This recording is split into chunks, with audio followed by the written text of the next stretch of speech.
Muy buenas noches, bienvenidos a Contraversus, un espacio en el que buscamos abordar la política de nuestro país desde muy diversos ángulos y con el que buscamos romper con estos esquemas que solamente pretenden leer la realidad de nuestra vida política en blanco y negro. Aquí buscamos darle voz, darle espacio a toda la cromática de nuestra sociedad, con el debate y con las opiniones. Y hoy en Contraversus, nuestro tema es el proceso electoral que ya estamos viviendo, que ya tiene una semana en la disputa por la presidencia de la República, por la Ciudad de México y por el estado de Yucatán. Y para abordar estos temas, precisamente tenemos a dos mujeres de una extraordinaria inteligencia y destacada trayectoria profesional. Daniela Pastrana, muy buenas noches, directora del portal A Pie de Página, y a la maestra y politóloga Leticia Calderón Chelios. Bienvenidas. Gracias. Gracias, muchas gracias. Y bueno, pues, ¿qué les parece si entramos en materia? ¿Cómo han visto esta primera semana de la elección presidencial? Empecemos por esta parte. ¿Qué propuestas realmente ustedes han visto como atractivas, como consecuentes, como congruentes, tanto de las dos candidatas, de la parte oficial, que es Claudia Sheinbaum, de la parte de la oposición, con Xóchitl Gálvez, y de Movimiento Ciudadano, con Álvarez Maínez? ¿Quién quiere empezar a hacer la evaluación de esta primera semana? ¿Cómo la han visto? Ahora ya no vamos a...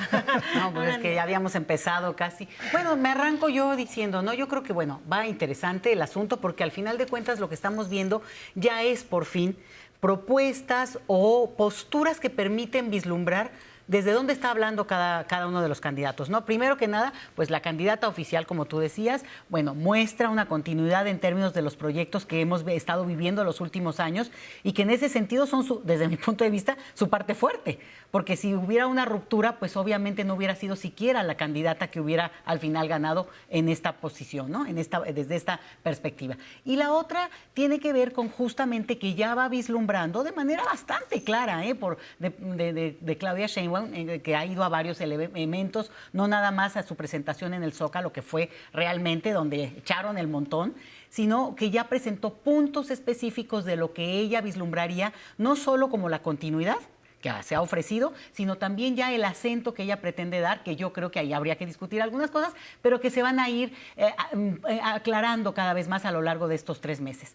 La otra parte, Xóchitl Gálvez, pues yo diría que también ya mostró, ahora sí que ya sacó el cobre, como decimos, en el sentido de que ya hizo propuestas que no acaban de ser muy claras porque habla del tema de la seguridad asociado al miedo, que pensamos que es su carta, ¿no? Porque ya lo hemos visto también en los foros que van avalando este discurso, pero al mismo tiempo, y eso yo creo que al final, de verdad, es el máximo triunfo en términos de la narrativa contemporánea, hacia quienes creemos en lo social, creemos en el ámbito de lo público, cuando ella y la oposición en general han hecho suyas las banderas del grupo hoy en el poder. Entonces, ella habla al mismo tiempo de que voy a construir cárceles como Bukele, pero al mismo tiempo habla de voy a tener los programas sociales que ya se han avanzado, pero no solo eso, ya es una competencia a ver quién le baja más la edad, ¿no? Yo digo, síganle, ustedes síganle. Ese es uno. Y Álvarez Maínez, pues es interesante porque está desdibujado, porque en realidad no ha logrado prender. Sí creo que también esto tiene que ver con cuestiones de edad, porque yo sí he escuchado entre algunos más jóvenes que tiene una posición como diferenciadora al haber hablado ya del tema de la liberalización del consumo de marihuana, por ejemplo, que eso sí no lo he oído por ningún otro lado. Sería lo único que yo distinguiría o que capté del mensaje que él ofrece en esta primera semana. Daniela. Pues mira, yo creo que hay diferencias, que se han mostrado diferencias de fondo y forma, y voy a hablar de ellas, de las dos candidatas punteras, porque efectivamente creo que el candidato Álvarez Maínez está muy desdibujado y además ha mostrado muchas contradicciones. Se presenta como el partido de los jóvenes o el moderno, y bueno, con una, o sea, lo que hemos visto y lo que permea, pues, es una actitud súper machista, no nada más del candidato y sus amigos, con este video que al final bajaron de YouTube en el fútbol, ¿no? Sino también del propio representante de Morena frente al Instituto Electoral, ¿no? Con expresiones que dices, bueno, al final de cuentas no pegan tanto en sectores que buscan un partido más moderno, ¿no? Entonces esas contradicciones creo que lo han desdibujado mucho. En el caso de ellas dos, yo veo un arranque muy diferenciado, primero en la forma, sí, Claudia Sheinbaum, digo, arropándose, acuerpándose en torno a un lugar emblemático que es el Zócalo, que es como el primer Zócalo lleno de Claudia Sheinbaum, y eso no se lo va a quitar absolutamente nadie. Sin la convocatoria sin de López la convocatoria Obrador. de López Obrador, sin la presencia de López Obrador, o sea, el de ella, o sea, el de la hacia adelante, y eso no se lo va a quitar ya nadie, ¿no? Ese es un momento muy importante y emblemático. Y por otro lado, pues, Xóchitl Gálvez, que eligió iniciar de esta forma tan extraña a las 12 de la noche en Fresnillo, sin el acompañamiento de los dirigentes políticos, que eso me llamó mucho la atención, de los 3 partidos punteros, y luego ya después el tema de sacarse la sangre, que pues termina siendo hasta como no sé cómo decirlo, pero termina siendo hasta medio obsceno el tema, ¿no? O sea, y ahora se saca la sangre, como que no tiene ningún sentido.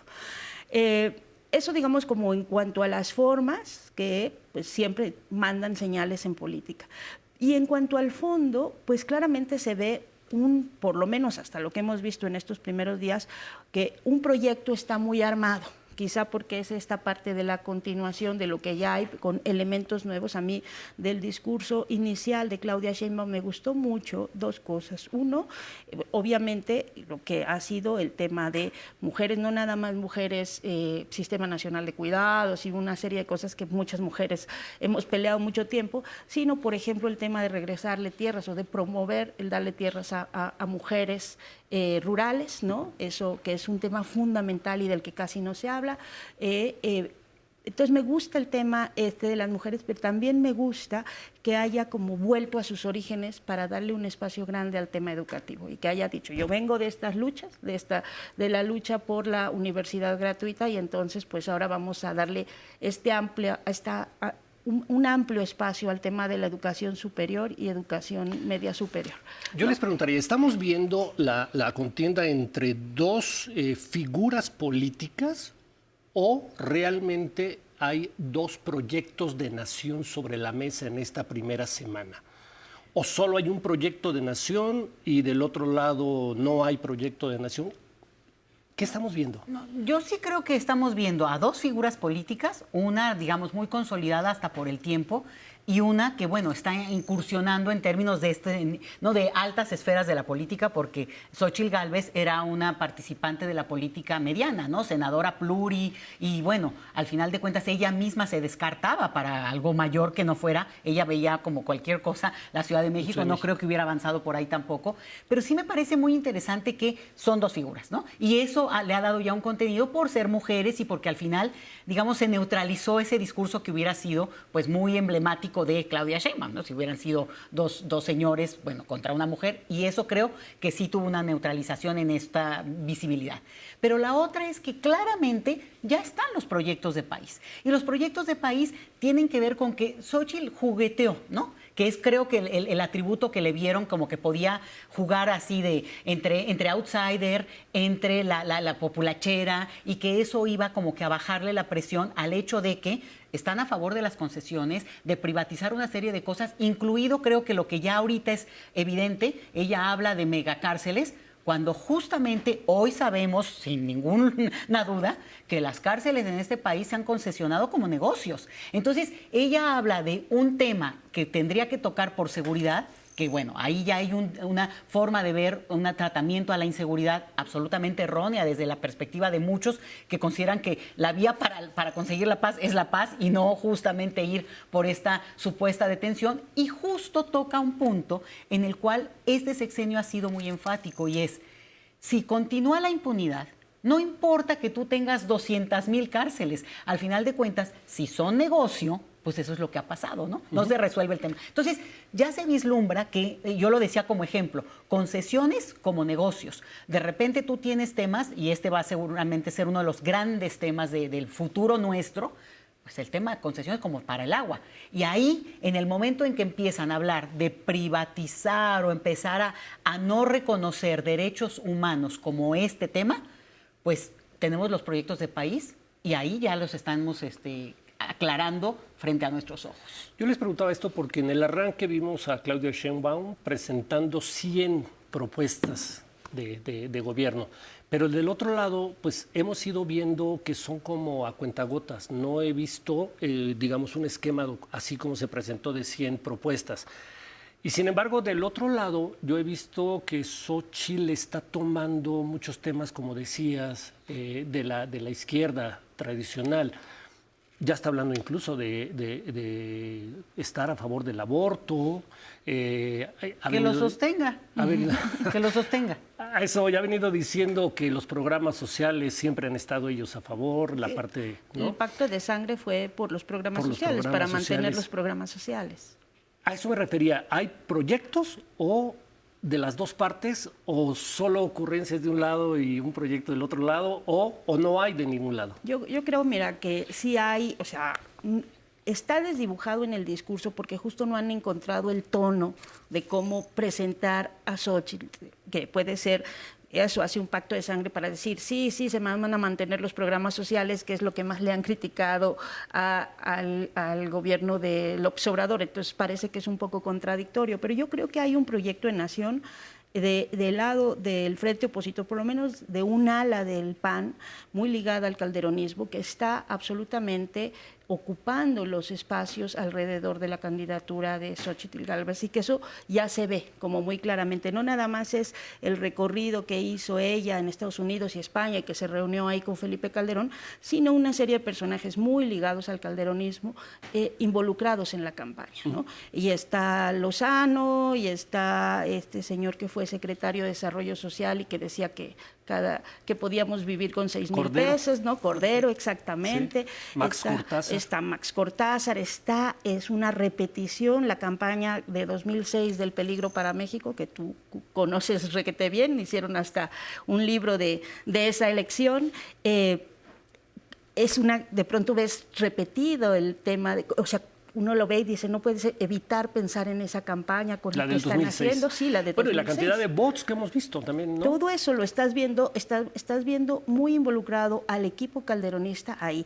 Y Calderón, hay que recordarlo, el elemento central de su gobierno es el tema energético. Desde que era secretario de Energía, pues todos los negocios que se hicieron, no era gratuito que él se haya ido después a Iberdrola, que su secretaria de Energía también se haya ido a la iniciativa privada, con todo este lobby que hacían los funcionarios del gobierno de Calderón, pues como para básicamente vender, ¿no? Los recursos naturales, los recursos energéticos, básicamente, ¿no? Entonces, creo que sí hay un proyecto de nación ahí que no termina de estar claro porque el personaje, Xóchitl Gálvez, es bastante poco claro, ¿no? Ha sido trotskista, camaleónico, le digo. Ese ya se pone del color que le pongan, ¿no? Entonces, bueno, ahí tenemos un problema entre el proyecto que están defendiendo y el personaje que lo está avalando. Pero creo que sí hay un proyecto detrás de ellos, por supuesto que sí. No, lo que yo quería decir, por ejemplo, justamente en la gira a Estados Unidos, incluido España, muchas de las reuniones que ella tuvo, pues tienen que ver con este tema de ciertos tipos estratégicos de temas que en México pues son muy delicados y se han tocado. El tema de los transgénicos en México ha sido un avance importante en términos no solo de decir ya abiertamente que pues en este país se va a prohibir ese tema para consumo humano, o el asunto de los energéticos, y que ahí Claudia Sheinbaum, con todo este halo también de científica que también ella presenta y se para ¿no? abiertamente diciendo, bueno, como yo soy científica, pues un tema que le habían quitado a López Obrador porque no lo puso con claridad, Bueno, el tema de las energías y el tema, al final de cuentas, de las energías limpias, que sería todo un debate ahí discutirlo, pero sí me parece que también les quitan, ¿no?, de un lado al otro banderas que habían logrado apropiarse en algún momento la derecha.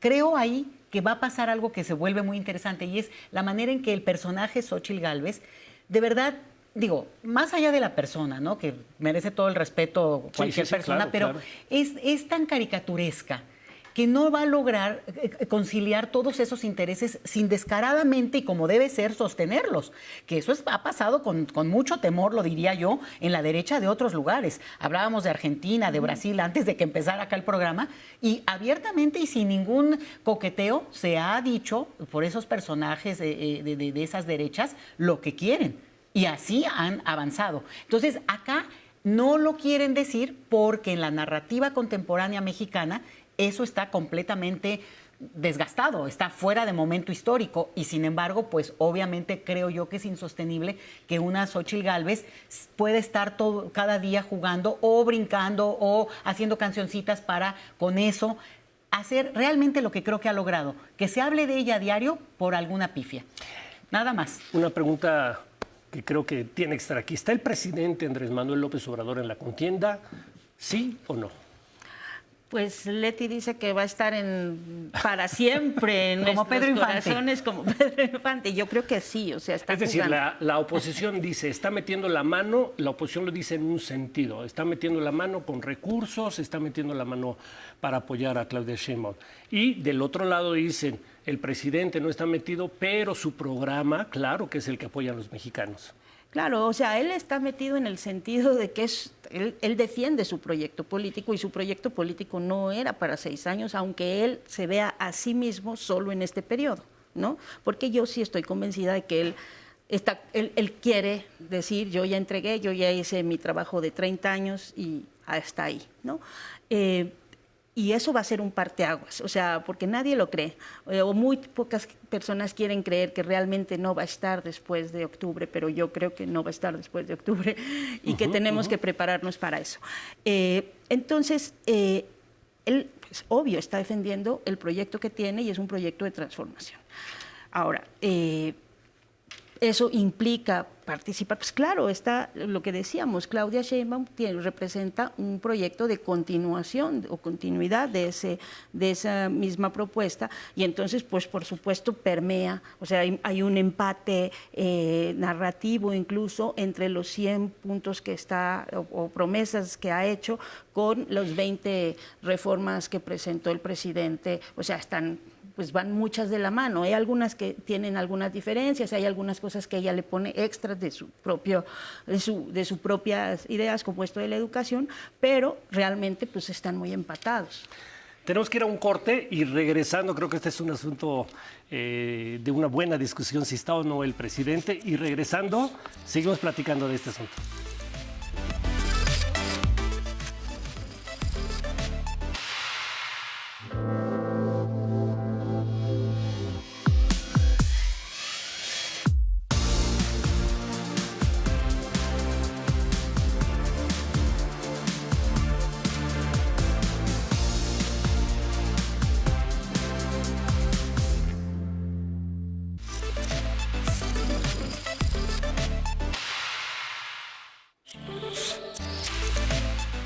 Estamos de regreso en este segundo bloque de Contraversus, y esta noche estamos analizando la primera semana de campañas electorales, y para ello estamos platicando precisamente con la maestra Leticia Calderón Chelius, académica y politóloga, y con nuestra compañera de profesión, periodista, Daniela Pastrana. Muchas gracias. Habíamos dejado una pregunta sobre la mesa.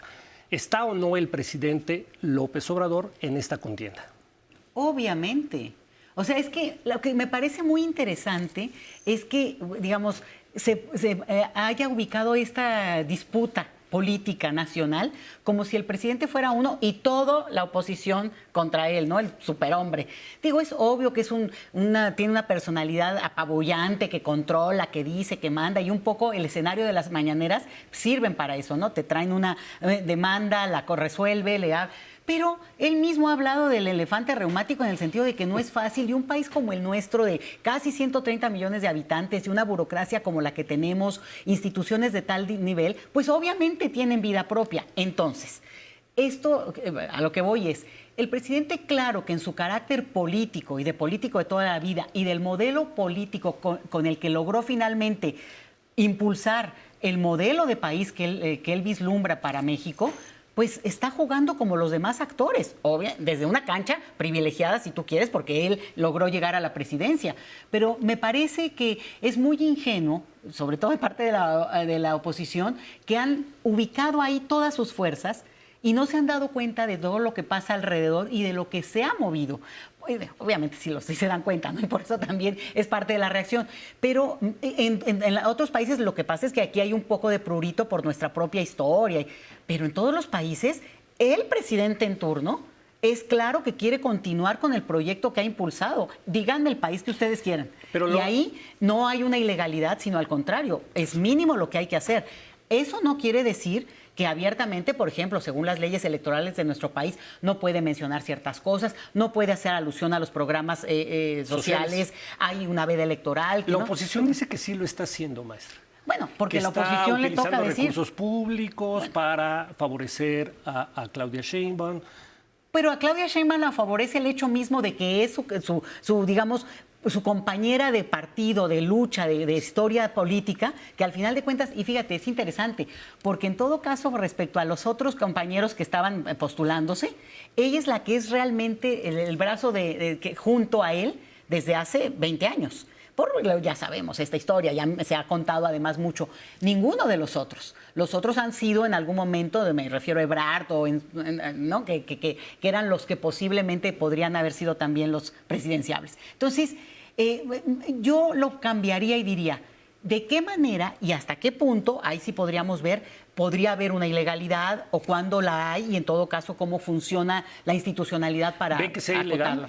No, lo que yo creo, bueno, no sé, pero lo que sí creo es que ella fue nombrada antes de ser candidata coordinadora de la defensa de la Cuarta Transformación. O sea, evidentemente tiene que ser defensora del proyecto de López Obrador, porque esa fue su función, ¿no? Para lo que está nombrada.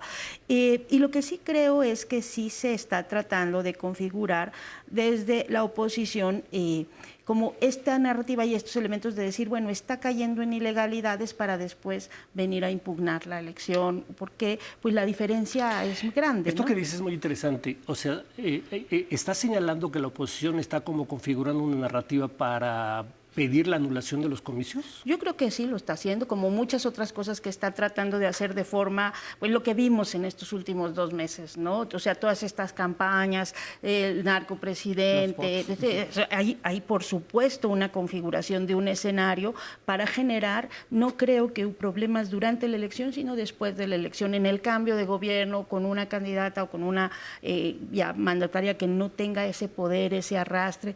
Lo vimos lo hemos platicado en varios escenarios, varios espacios, con Lula, con Dilma, pues esa fue la estrategia, ¿no? O sea, atacas ahorita directamente a la figura de López Obrador con una serie de cosas, como directamente ahorita con el tema del narco, con la ilegalidad, que fue el mismo discurso igual de 2006, que si se había sido ilegal con el tema de la calle que quería construir y había violado la ley. Bueno, atacas esa figura, pero yo lo veo como para un escenario después de las elecciones, ¿no? En esta idea de pues minar y acorralar un poco a la presidenta, que no va a tener esos años de arrastre, que no va a tener esos mismos apoyos. Es decir, tengo perdida la elección y la voy a ensuciar. Pues un poco sí, ¿no? Yo lo creo que es una parte de la estrategia que estamos viendo. O sea, sí es parte de la estrategia, pero yo creo que debería tener como varios frentes, ¿no? El otro es meter el mayor número, en este caso, de diputados y senadores, ¿no? O sea, que en el entendido de que no ganara Xóchitl, bueno, pues meter a muchos más para hacer este famoso equilibrio que desearían, ¿no? De que no pueda tener la mayoría calificada la alianza Morena, PT, Verde. Pero fíjate que yo aquí lo que veo es que sí es como preventivo, ¿no? De parte de la derecha, ir avanzando algunas narrativas. Pero al final de cuentas se están volviendo pifias, decía yo. ¿Por qué? Porque esta campaña de votos, lo único que logró es posicionar el hecho de que no solamente se desnudó a un medio como el New York Times, que además se está desdibujando ahorita con el tema de Gaza de manera descarada. O sea, están saliendo historias tremendas de cómo el periodismo internacional, premiadísimo en Estados Unidos, pero también se cae por sí solo, Claro. ¿no? Ese es un punto. La otra es esto que también, el juego macabro de las redes sociales, que creen que ese es el mundo real, y bueno, hay más vida de fuera de las redes, ¿no? Y que me encantan. Pero el punto es cómo al final estos bots son de un absurdo, aunque la oposición diga que no, miren, es que se están repitiendo 140,000 millones de veces. Sí, pero bueno, ni siquiera el nombre está bien dicho. Hay uno que acaba de salir donde ponen una fecha de hace 10 años de la candidata, pero entonces ya esa estrategia, al final de cuentas, se está comiendo la cola por sí misma, porque es tan fallida, tan mal hecha. Pues, porque, no sé, a mí lo que me extraña, ¿no? Porque no son profesionales a los que están contratando, o al final de cuentas, porque realmente no tiene sustento. Si tú no tienes gente real de carne y hueso, que al final avale, acompañe, festeje, celebre, y yo sí creo que aquí, si hay realmente, faltan 3 meses y va a pasar muchas cosas, estamos ya viendo cómo se está ensuciando esto en el escenario, en el ambiente, y bueno, ahí va a haber mucha astucia que tendrá que sacar ahí sí el presidente para librarlas y su habilidad política, pero la diferencia va a ser clave. Nosotros aprendimos en otras elecciones que la diferencia de cómo gana uno y el otro es la paz, ¿no? Es la paz en un sentido, ¿verdad? Pero sí genera un respeto de parte de quien pierde, más allá de querer o no, y de reconocer. Eso sería mi deseo, ¿no? Que la diferencia sea suficientemente contundente para que esto avance más allá de los golpeteos y berrinches que pueda haber de algunos sectores. ¿Creen que las encuestas que hemos visto están reflejando realmente el sentir de los mexicanos? Y les pediría cerrar este bloque y este análisis sobre la contienda presidencial. ¿Quién ganó la primera semana? ¿Quién va arriba en la primera semana? Pues yo creo que Claudia, ¿no? O sea, yo creo que por mucho, incluso antes con la tour de entrevistas que dio por todos lados, pues tuvo un arranque mucho más efectivo. Pero miren, yo no soy tan optimista porque yo, o sea, creo que hay cosas que funcionan a largo plazo y la derecha sí, nunca se va a quedar, nunca se va a conformar con ya perdimos y ya, nunca. Desde el primer día está trabajando, desde este gobierno, el primer día ha estado trabajando pues para golpear al gobierno o para acabar con este proyecto. Claro que no le ha salido, he dicho varias veces, parece como el coyote del correcaminos, ¿no? Que marca acné, que le sale todo mal. Y bueno, porque López Obrador es un animal político con mucho colmillo y con muchos años de conocerlos. Y por muchas otras cosas que se fueron juntando, pero nunca se va a quedar quieto. Y justo por eso decía, bueno, Lula salió con 80% de popularidad, ¿no? Sí. Que es ese símil, y además mucha gente que salió de la pobreza con Lula después votó a Bolsonaro. Entonces, no es una cosa tan rápida, porque los procesos de concientización, de apropiación de la gente, de los discursos, de las narrativas, de la organización de la gente, porque puedes tener conciencia, pero de que logres organizarte para defender un proyecto político no es rápido ni fácil. Creo que ahí va a ser el gran reto, ¿no? Y por eso es importante que se vayan definiendo y que se vayan identificando riesgos que permitan que la gente pues entienda que la activación política no es nada más el día de las elecciones, ¿no? Que tienes que estar activo políticamente para proteger algo que tú crees que te va a beneficiar, pues a lo largo del tiempo, porque esto va de mediano plazo, no es una cosa como para allá, mañana, y que si ya con eso pierden por 30 puntos, pues se van a quedar tan tranquilos. Eso no ocurre, ¿no? Maestra, ¿quién ha ganado esta primera semana? No, para mí, evidentemente, Claudia Sheinbaum, porque Xóchitl lo que ha hecho, y yo insisto que ahí sí, pues no logran encontrar ese equilibrio, es una serie de memes que al final la logran mantener efectivamente en las redes, pero no pasa de ahí, porque entre más se le conoce además, pues hace cosas que al final de cuentas no la ubican como alguien serio, ¿no? Y yo creo que eso ha hecho muy bien Claudia Sheinbaum, y es mantener una imagen y una postura como más solemne, un mensaje hasta verbal, ¿no? De la corporalidad, en el sentido de que mantiene una calma que al final, que bien, ¿eh? Porque no cualquiera puede mantener en un discurso y en un debate que está contrariándote, pues ese nivel. Y ahí sí yo diría que no me gusta tanto el ejemplo que tú usas de Brasil por una razón, porque hay como muchos más elementos que están alrededor de cada modelo político, de cada cultura política nacional, pero también el hecho de pensar que con la 4T hubo un proceso revolucionario, por decirlo yo en mis palabras, es que no lo hay. Lo que estamos disputando realmente es que haya un modelo social compartido, que se pudiera avanzar a algo mucho más, más bien lo que aquí se extraña es la izquierda de la izquierda, ¿eh? Exacto. Entonces, que en ese sentido, si pudiéramos, estamos disputando trozos de lo que nos habían arrebatado cuando hablan de oposición y de, es que esto está polarizado, bueno, qué descaro, porque realmente había una apropiación hasta en términos del imaginario colectivo, donde no entraban ni otras voces, ni otros colores, ni otras perspectivas. Entonces, hoy que se va balanceando un poquito, que de repente se meten temas, pero temas de interés colectivo, mencionaba yo hace rato ya, el tema del agua. Y cuando hay candidatos que se atreven a mencionar, y estados en nuestro país donde está privatizada el agua, Querétaro, Puebla, ¿no? Y aquí se está empezando a hablar de ese temita, ojo con eso, ¿eh? Pero me parece que es donde se ubican los proyectos políticos que de revolucionario no tienen nada, tienen de sobrevivencia, ¿no? Muy bien, bueno, pues está muy interesante toda esta charla. Yo les propongo que vayamos en el siguiente bloque a revisar lo que está pasando en un estado que hasta ahorita creo que no hemos volteado a ver lo suficiente. Y ahí están pasando cosas muy interesantes. Hablo de la elección en el estado de Yucatán. Y yo les propongo que para eso hagamos un enlace con nuestro compañero periodista Eduardo Giteras, que lo tenemos en el enlace, y con él analizamos el siguiente bloque, la elección en Yucatán. ¿Les parece? Muchas gracias. Regresamos.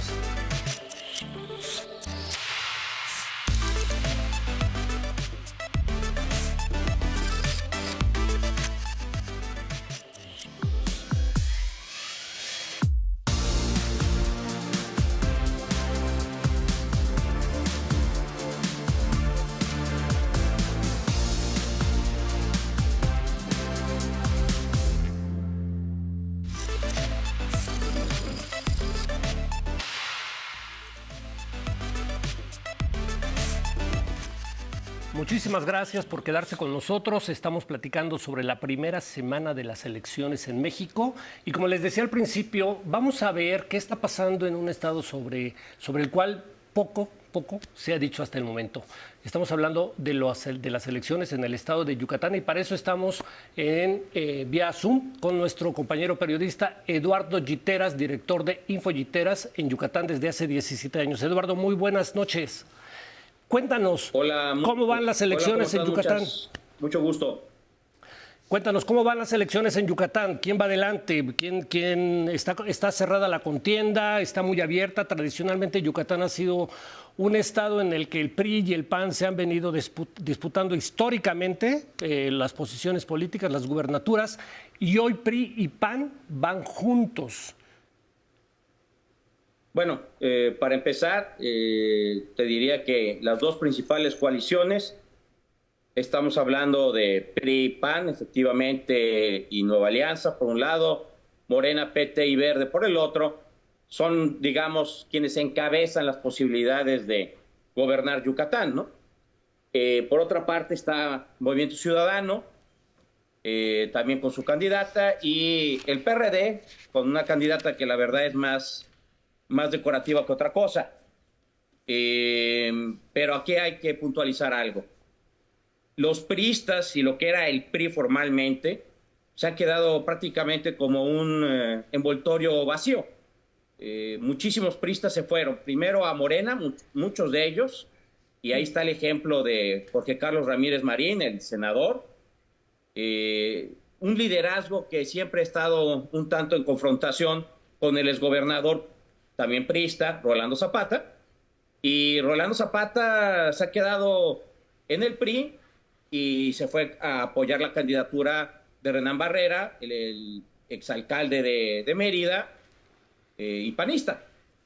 Y también te diría que hay una pequeña porción de priistas que se fueron a Movimiento Ciudadano, muchos de ellos vinculados a la exgobernadora, también priista, Ivonne Ortega Pacheco.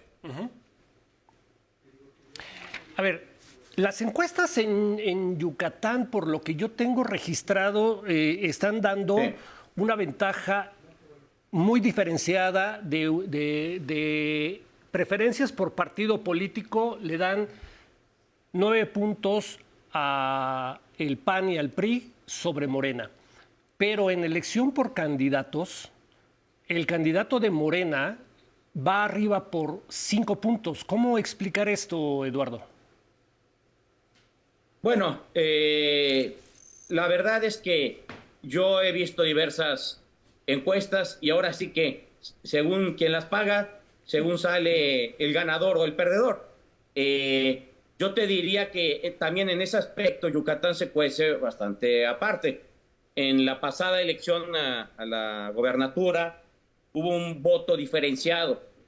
Es interesante porque aquí en Yucatán eso explica que, y eso demuestra que la gente reflexionó bien su voto, y si bien por un lado votaron por el PAN para la alcaldía, por ejemplo, pues votaron muchos por diputados federales de Morena, o a la presidencia por Morena, ¿no?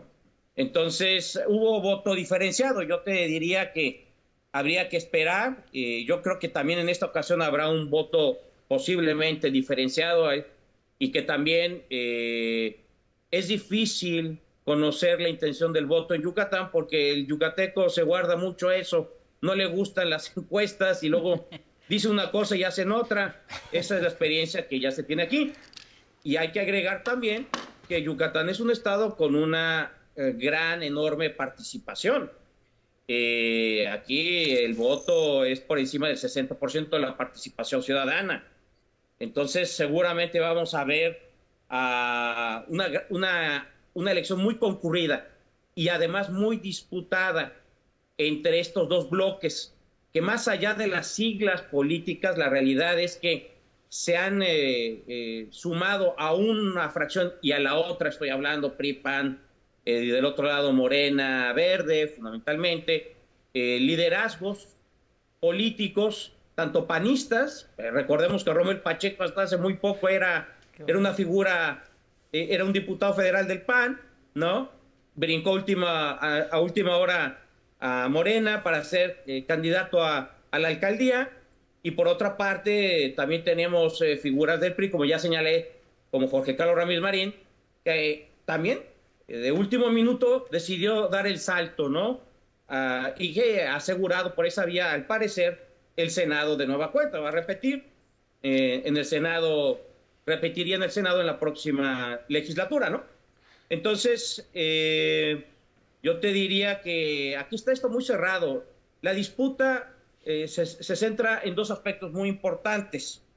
El PAN tiene su baluarte en la ciudad de Mérida, donde ha gobernado en los últimos 10 años. Sin embargo, habrá que ver cómo les va con Cecilia Patrón, que al parecer va sin ningún problema hacia la victoria, pero habrá que ver cómo les va en cuanto a Renán Barrera, y también te diría que están los demás municipios del estado, donde al parecer Morena ha hecho mucho trabajo, vía también los programas sociales, y donde pues Morena parece estar bastante fuerte. Sin embargo, pues el baluarte y donde se ubica una parte fundamental de los votantes es en Mérida.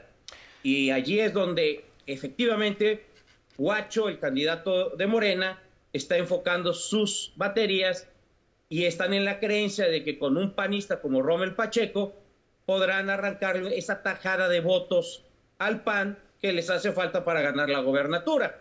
Eso es una idea. Por otra parte, Renán Barrera tiene que hacer un fuerte trabajo en los demás municipios de este estado, porque, bueno, o sea, él ha estado centrado su trabajo en Mérida, ¿no? Eduardo, históricamente y en la pasada elección, la izquierda estaba desaparecida en Yucatán, o sea, no figuraba. Tuvo, si no me equivoco, el 8% en la pasada elección. Y hoy la izquierda de Morena tiene arriba del 35-40% del voto. O sea, es un crecimiento impresionante. Yo te quiero preguntar, ¿este crecimiento es por lo que tú dices de la llegada de priistas a Morena, o es por Pues porque la gente de allá está volteando a ver el trabajo del presidente López Obrador. No hay que olvidar que el Tren Maya pues es una de las obras emblemáticas en esa entidad. Mira, yo te diría que son cosas diferentes, ¿no? Si bien por una parte, efectivamente, hay gente, ¿no? Que quiere y sigue al presidente Andrés Manuel López Obrador en Yucatán. Por otra parte, te diría que Morena, sin los priistas y panistas, y también de otros partidos como del PRD, lo que quedaba del PRD, que pues tiene una candidata ahí que se llama Tina Tuyubi, que no creo que sobreviva a ese partido de la próxima elección, pues yo te diría que sin esos tránsfugas, Morena no existiría casi en Yucatán, sería un partido muy pequeño, así venía. Y lamentablemente esto ha sido por diversas razones según mi punto de vista.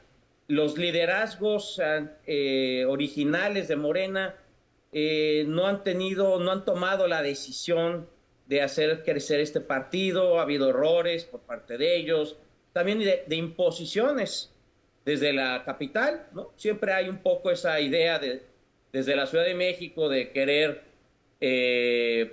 pues imponer visiones, ideas, y este estado se cuece muy aparte, tiene una identidad muy fuerte. Y tan es así que la campaña del PAN y del PRI está utilizando una bandera que es la bandera yucateca histórica, y las banderas del PAN, del PRI, eso pues, se han quedado marginadas, se ven poco. La idea es aglutinar a todos bajo el lema de defender Yucatán, que Yucatán no se convierta en otro estado de la República sumido, que sucumba a la violencia, a la delincuencia. Precisamente uno de los valores que están vendiendo y que es, digamos, una de las banderas fuertes es la seguridad en este estado. Motivo por el cual mucha gente de otros estados ha migrado a Yucatán. Sí. Tenemos muchísimos miles de migrantes en Yucatán de otros estados, por eso. Resulta paradójico que siendo Yucatán un estado tan seguro y con esta presencia del PAN y del PRI, la izquierda haya avanzado tanto. El presidente dijo se derechizó la Ciudad de México. Yo te preguntaría, ¿se izquierdizó Yucatán?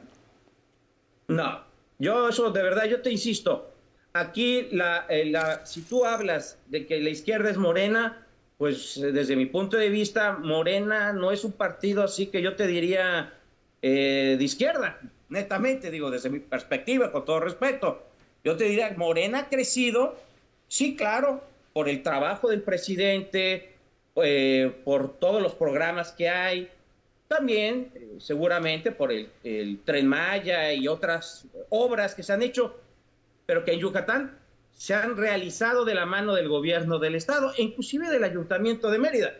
Y yo te diría, por ejemplo, el Parque de la Plancha, entre otras muchas cosas en las que aquí el presidente no ha llegado a encontrar confrontación, sino apoyo, alianza, trabajo en común con el gobernador y con las demás autoridades. Que eso es también el discurso permanente del gobernador de Yucatán, Mauricio Vila Dosal. Y eso sí se ha visto, vaya, hay una armonía, hay un entendimiento, bueno, inclusive te diría que hasta cierta amistad entre el presidente y el gobernador. Es muy evidente. El gobernador ha estado en numerosas mañaneras y cada vez que viene a Yucatán, que es frecuente, el presidente Andrés Manuel López Obrador, se les ve muy contentos juntos y han trabajado de la mano. Entonces, yo te diría que pues eso es, el crecimiento de Morena es vía la gente que ha migrado de otros partidos y que no tienen nada que ver con la izquierda, porque yo pienso que Ramírez Marín y Raúl Paz, el senador panista, no tienen nada que ver con la izquierda, perdón. Yo te pido, Eduardo, que te quedes con nosotros. Nos tenemos que ir a nuestro último corte y regresando platicamos sobre Yucatán, que está muy interesante, si te parece. No, son muy amables, gracias. No te vayas y seguimos platicando. Regresamos en un momento, por favor. Muchas gracias. Claro.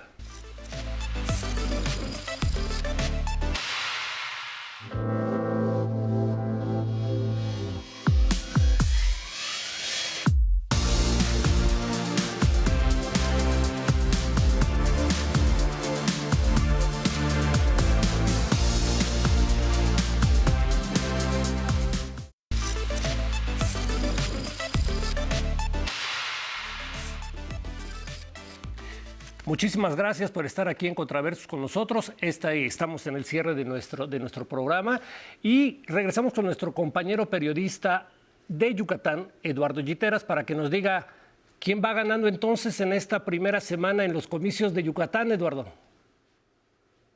Yo creo que desde mi punto de vista todavía aquí está un poco difuso, un poco complicado.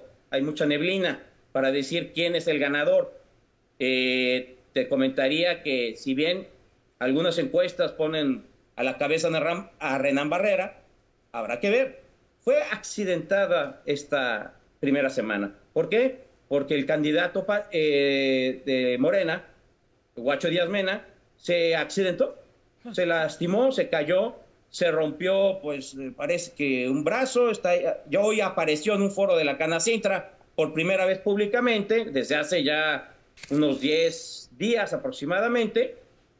Ayer y en los últimos 2, 3 días lo había hecho a través de Zoom, en vivo, en Facebook, pero los primeros días no se sabía, nada más se comentaba que se había accidentado, que era el brazo, pero pues empezó la campaña de Morena sin él en las calles. Sus hijos son los que han estado ahí muy duro, saludando a la gente y comentando, iniciando esta campaña.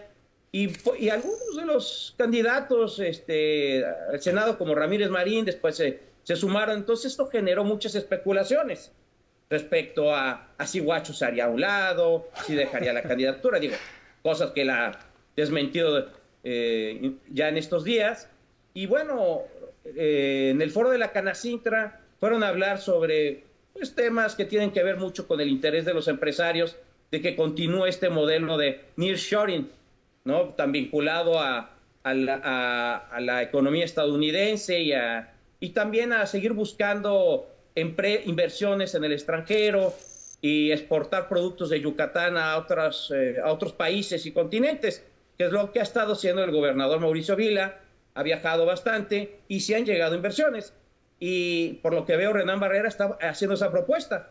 Entonces te diría que estamos en el arranque. Fue accidentado. Guacho tendrá que empezar ahora sí que ya muy duro y de lleno, físicamente presente en las calles de Yucatán y de Mérida. A partir de la próxima semana se espera, ¿no? A pesar de que dijo hoy que todavía trae un catéter, que le quitarán. Y pienso que seguirá con el brazo enyesado, pues no sé cuánto tiempo. Pero bueno, ya está ahí, al menos, y eso le resta especulaciones a este inicio de campaña, que como te digo, yo insistiría, creo que va a ser cerrado, va a ser muy cerrado el resultado, y en este momento sería muy difícil, irresponsable de mi parte, yo pues no me voy a decantar por nadie, decir que este o el otro es el ganador. En este momento no se puede decir, en mi opinión. Eduardo, te agradecemos muchísimo y seguiremos dándole seguimiento a la elección en Yucatán, que está muy interesante por lo que señalas. Muchísimas gracias. No, encantado. Gracias a ustedes por esta oportunidad, por escucharme y espero que sea atinado y que les haya interesado. Muchas gracias. Bueno, pues ya escuchamos qué está pasando en Yucatán y nos falta una entidad por analizar, la Ciudad de México, y para eso regresamos con la maestra Leticia Calderón Chelios. Muchísimas gracias. Y con mi compañera periodista, Daniela Pastrana. ¿Qué pasa en la Ciudad de México y qué le está faltando o sobrando a las campañas también federales? Bueno, la Ciudad de México es un tema, las últimas, o sea, en esta primera semana tuvimos una cantidad de encuestas que unas daban una diferencia de 30 puntos y otras de 8, entonces es una cosa como que no terminas locura, ¿no? Entender en el mundo de las encuestas, pero a mí me llamó la atención una encuesta que creo que se publicó en El Financiero, que estratificaba, y entonces veíamos que por ejemplo, Clara Brugada tiene una mucha mayor aceptación entre mujeres y sectores que tienen, por ejemplo, niveles de estudio de hasta primaria, secundaria, preparatoria, mientras que Taboada tiene una mayor aceptación en hombres de más de 45 con estudios universitarios, ¿no? Entonces, esa segmentación, digo, para la propuesta que ha presentado Clara de una ciudad feminista, de utopías, de cuidados, sí es todo un reto para las mujeres de esta ciudad que nos asumimos como feministas, de hecho, porque yo digo, es una afrenta directa del patriarcado, ¿no? Que nos quiere decir qué tenemos que hacer.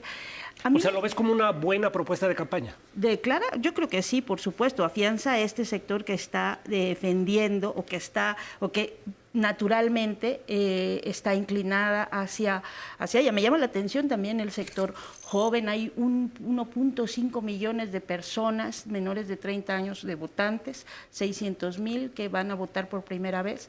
Entonces, sí es una cosa que, pues, por lo menos a las mujeres que queremos una ciudad feminista o a los jóvenes que tienen o sea, que no saben de pronto ni por qué, que tenga estas propuestas que pueden ser más interesantes para una votación, pues, que puede serle natural.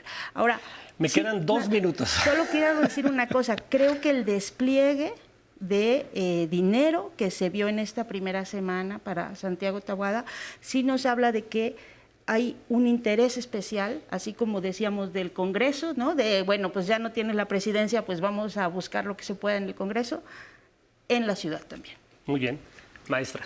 Pues nada más decir que creo que arranca de manera interesante, porque ahí sí vemos como propuestas también muy concretas en términos, por ejemplo, de Taboada, que además fue alcalde de donde yo vivo, bueno, desplegándose en ambientes donde pues resulta que usando el metro y criticando cosas que nunca lo hemos oído criticar, y es un papel político de hace mucho tiempo, y creo que ahí hasta sorprende.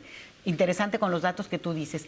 De Clara Brugada, desde mi punto de vista, bueno, es una propuesta muy acorde a cierto tipo y cierto perfil, no solo de mujeres, sino también podría ser ciudad de derechos, pero creo que tiene que afinarse mucho más en términos más expansivos, y no necesariamente para cooptar a una clase media, un poco este discurso, sino para que justamente resulte atractiva en términos de soluciones muy concretas que padece la Ciudad de México en general, ¿no? Creo e insisto que hay temas transversales, y aquí el chiste es ver cómo se decantan. El agua es uno, lo he mencionado varias veces porque me tiene obsesionada últimamente, pero efectivamente, si hay quien, como lo hace Clara, postula la necesidad de resolver el tema del agua o entrarle a ese tema desde perspectivas muy diversas, junto, ahí sí de manera importantísima, metropolitanamente, y con la presidenta Sheinbaum, bueno, es diferente a un Taboada que empieza a hablar ya de hay que hacer algo donde no habla de privatizar, no voy a mentir, pero sí habla ya de la inversión privada que se requiere, y ojo con eso, porque en el momento en que un político hace alusión a ese tema de un derecho humano como es el agua, hay que empezar a levantar la ceja. Híjole, nos falta tiempo para seguir analizando. Yo les propongo que hagamos otro programa porque creo que quedan muchas cosas sobre cada el tintero. Cada semana. Y aquí yo les voy a pedir que lo sigamos analizando. Yo les agradezco muchísimo, maestra Leticia Calderón Chelius. Gracias por estar con nosotros. Daniela Pastrana, muchísimas gracias por acompañarnos. Gracias por la invitación. Y como cada semana les damos las gracias, los esperamos en esto que es Contra Versus.